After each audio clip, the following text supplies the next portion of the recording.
everybody, what's going on? And welcome to Guns N' Roses Central. And today we're talking about 5 things you didn't know about Duff Mckagan, Guns N' Roses bassist. So the first thing you guys may know is that he was one of the last people to see Kurt Cobain alive, as well as Philip Seymour Hoffman. Now, he talked about taking a plane with Kurt Cobain from Los Angeles to Seattle.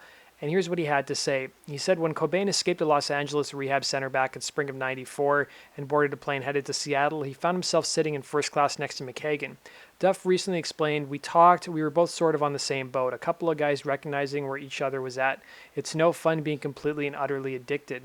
The plane landed and the two rock stars went their separate ways. Just a few days later, on April 8th, Cobain's body was found in his Seattle home.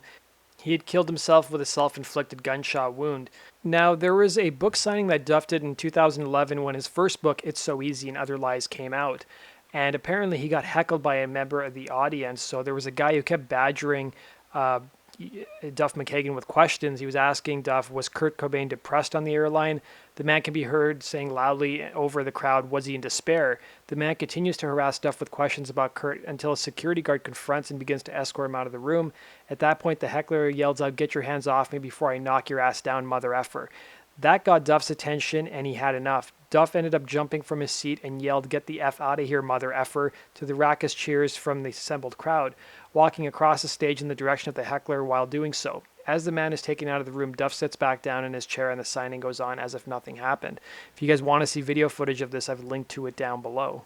Now, in the run-up to Duff releasing his second book, How to Be a Man and Other Illusions, he recounted a story where he saw a very famous actor on the night the actor overdosed. Now, he didn't say him by name, but people were able to infer that the actual actor he was referring to was Philip Seymour Hoffman. So Mckagan and Alice in Chains guitarist Jerry Cantrell were in New York City at the time, and they were both fans of the Seattle Seahawks. So the Guns N' Roses bassist, who himself has battled substance abuse, admits that he didn't know they should have intervened or not.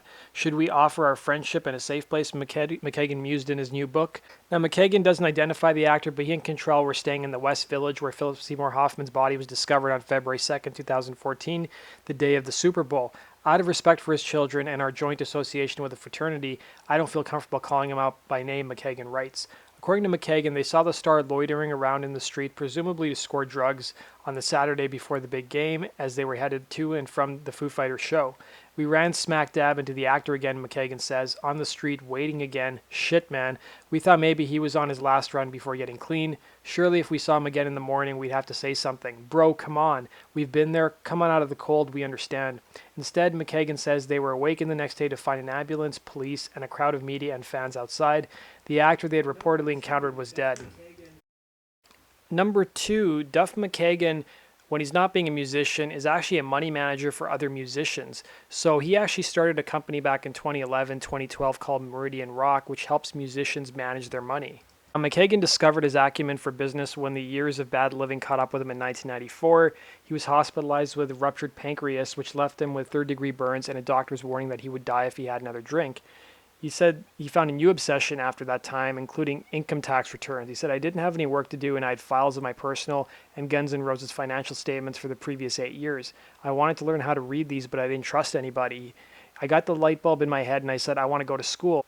And that began his journey of taking accounting and business classes in Seattle. He also appeared on CNN and talked about his wealth management company, although it's not clear whether he's still running the company or whether it even exists anymore. I haven't been able to find any kind of website or social media features of the company.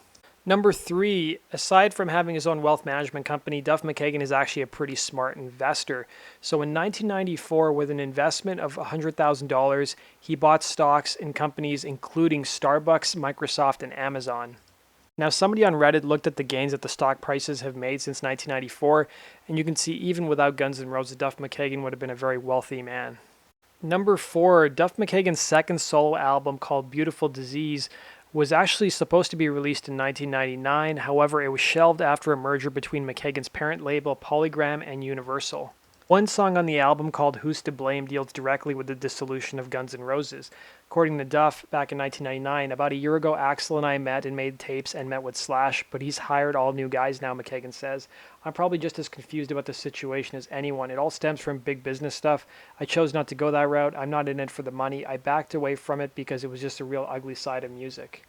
Also guest starring on the album were Slash and Izzy Stradlin. Slash played lead guitar in the song Hope and Mez, while Izzy played rhythm guitar on the song Put You Back. Now, while the album was never officially released, live versions of most of the songs, including some outtakes like Riding Home, which was also co-written by Izzy Stradlin, were eventually released on Loaded's Episode 1999 live album.